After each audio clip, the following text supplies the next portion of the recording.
Oh, shit. But we do have a very interesting topic to get to start the program. Yeah, this is how our takes from last show aged like sour milk, because you were like, oh, I think he's going to get a 5-year extension. And I'm like, oh, they're bidding high. They're bidding high so that no one will take the bait. And then his trade price plummeted. And then I also threw in the thing. I was like, oh, I hope Mekhi Becton signs. And then let's also be honest here. Let's also be honest here. So the Seahawks did something that they haven't. There you go. There's your microphone. Yeah, unplugged for a second there. Yeah, I think my cable's getting a little dicey. I might have to get a new one. Delightful. Yeah. So anyway, the Seahawks did something that they haven't done in 15 years, and that's they bought early. So in that process, they also let go a lot of their other former players. Yeah. So we talked about Geno Smith, we talked about Tyler Lockett, we talked about Dre Jones, Rashawn Jenkins, George Fant, a lot of those guys. There's also one other rumor that I do want to get to before we do close out the program, and that involves a certain running back. Oh. So that's what I heard. Oh, boy. All right. So DK Metcalf. I was all in favor of it. Mm-hmm. I was all in favor of the nonsense and the stupidity of the trade. Because after 3 days of sitting on it and going, you know what, this may be a stupid thing to do, it was a blessing in disguise a little bit because of what we got back. Because of the salary cap that we got back. Hey, speaking of Kevin, there he is. There he is. So, and then he started talking. Yep. And when he said the grass is greener on the other side, in Pittsburgh, might I add you. Yeah. DK Metcalf, for those who've lived under a rock, was traded to Pittsburgh for, the details have since been official, a 2nd and a 7th round pick from the Steelers. And then he was later signed to a 5-year extension with Pittsburgh. By the way, whatever, $30 million a year, $150 million total, some godly amount of money guaranteed. And it's like, the Seahawks weren't willing to do that. But at the same point, the more you sit on it and the more it marinates, the more you go, this steak or this chicken tastes like shit. I was annoyed horribly when he said, oh yeah, the grass is greener on the other side in Pittsburgh. First of all, let's also understand this. DK Metcalf, quote, wanted to be traded to a contender. Yeah. You were on a 10-win team, DK. You were on a 10-win team. Granted, Pittsburgh is going to be a 9-win team, probably playoffs. But that's only because they will not fire Mike Tomlin. Yeah, but the other thing, here's the thing, and I've talked about it a little bit with Ryan on No Credentials Required, but I saved a lot of my Seahawk takes. I did have a small reaction to Cooper Kupp, which we'll get to, but I saved a lot of my Seahawk takes for this show. And I've been very complimentary of DK, saying that he was a main reason that JSN had his breakout last year because of the attention that DK Metcalf drew. Yep. But some of the stuff that has come out, if he thinks that the Seahawks were further away than the Steelers are as they're presently as they're presently constructed, because I would argue he went to a situation that is remarkably similar to the Seahawks. The Steelers are in a tougher division because the Steelers have to contend with the Bengals and the Ravens. I don't know. I mean, the Steelers are in a tougher division. They're in a tougher division, yes, but they're in a worse situation. Because the difference here between the Seahawks and the Steelers is that they fired their coach. Yeah. Carroll's gone. Well, yeah. The Steelers version of Pete Carroll's still freaking there. I don't know how.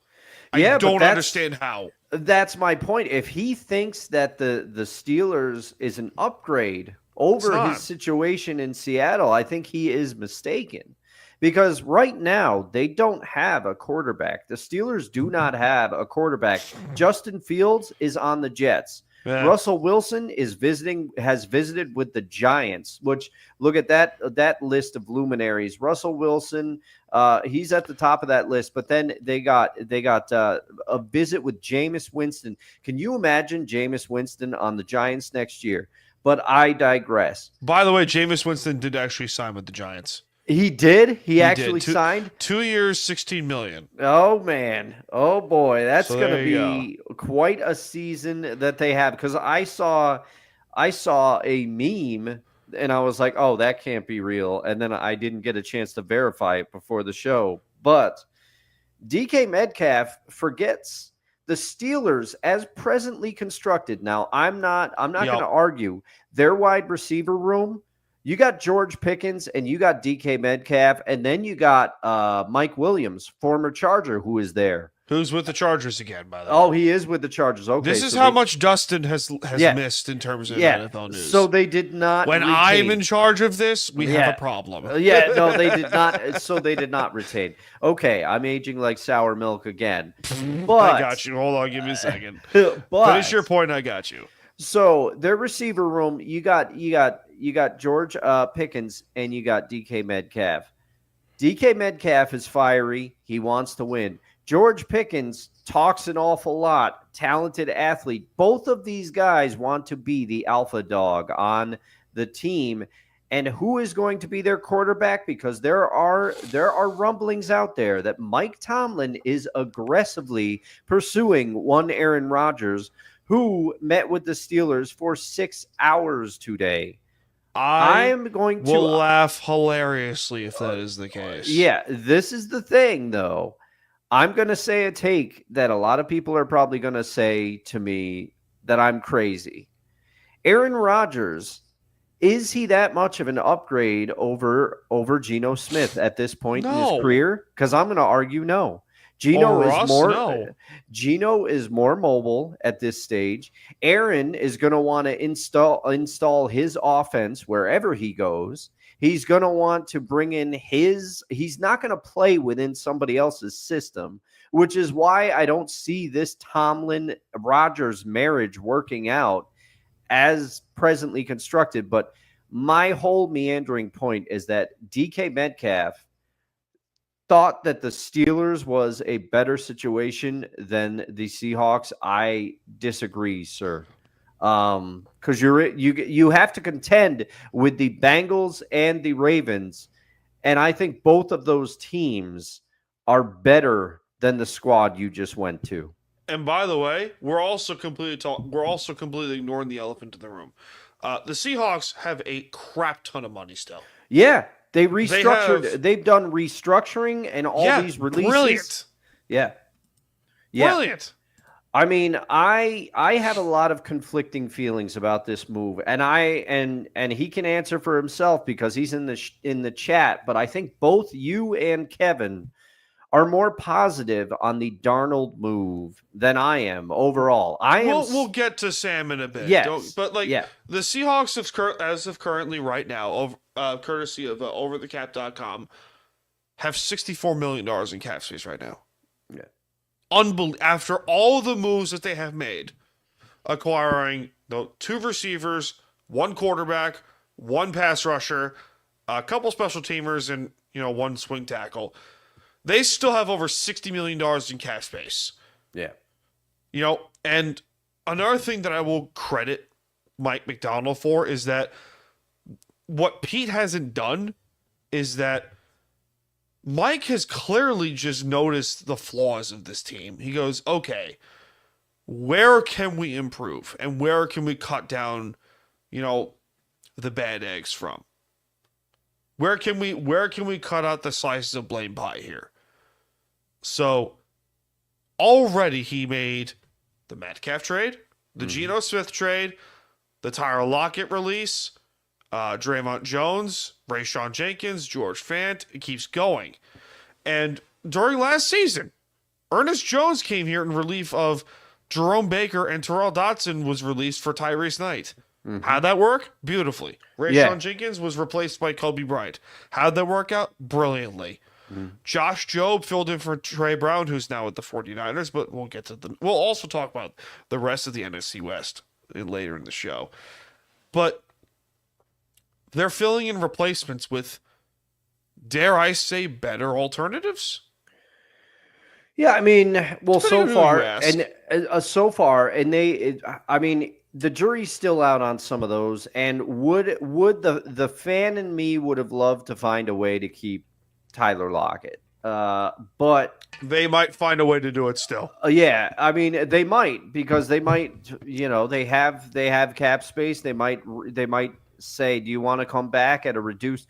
Who knows? You don't know. And there's a lot of stuff on social media. I read if this is true, that DK was very angry with the way that Tyler Lockett was used or not used last year by Ryan Grubb. And I guess supposedly, if things are to be believed, Tyler Lockett went to DK and said, I don't know if I'm going to be here next year because they're not using me. And at that point, DK said, well, what's this role for me in the offense? But we don't know how much that is true. Maybe that contributes to the Grubb fire. I mean, who knows? Who knows? We don't know. Who knows? They we don't say know anything. We don't know the behind the scenes. We don't know what's real. We don't know what's not real. But I think we're going to miss DK Metcalf. I think a lot of the fans that are coming out now have sour grapes because he's not here anymore. But to act like DK was a scrub is ridiculous. But I do not think it's going to work out in Pittsburgh as well as people think it is. As a matter of fact, it could be volatile. I mean, you don't know. It could be hilarious. Yeah.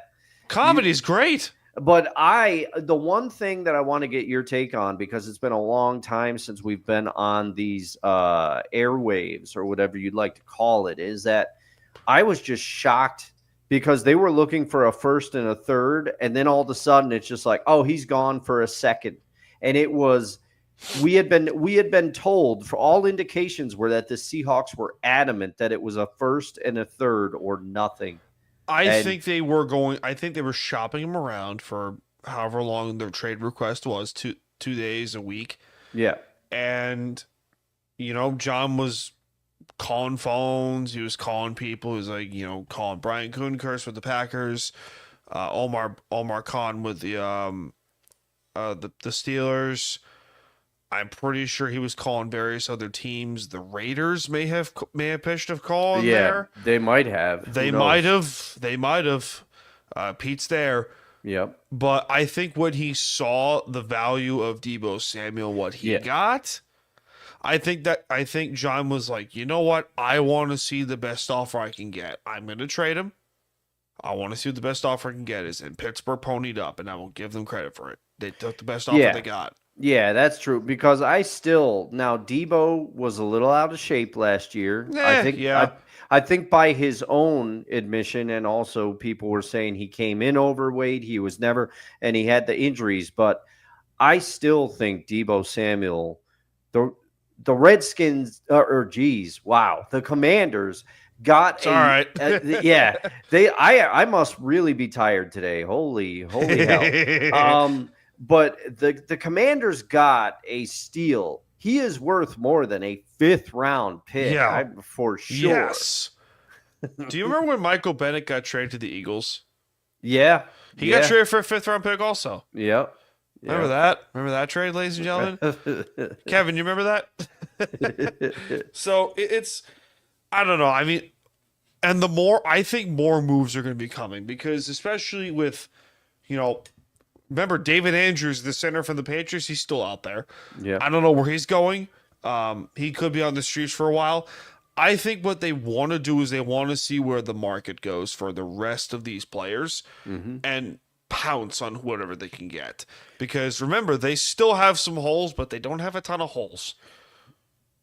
Yeah, I mean, and we'll get to it when we discuss the new look offense, but and let's not forget, and I'd like to, the two of you, obviously, you'll probably remember better than me, but this is one of the highest number of draft picks that the Seahawks have in a long time, I feel like. They have 10 picks officially, yes. Yeah, in recent history. I miscounted. I thought it was 11. But yeah, I mean, they're clearly going to do something between the combination of the clearing of the cap space. They went from negative cap space to what they have now, 64. Yep. to and also with more picks than I can remember in recent history. You owe John Schneider an apology, ladies and gentlemen. Yeah. You owe him an apology. Well, you and I said at the birth of this show that the John Schneider hate was irrational. We've said that for a while. We did.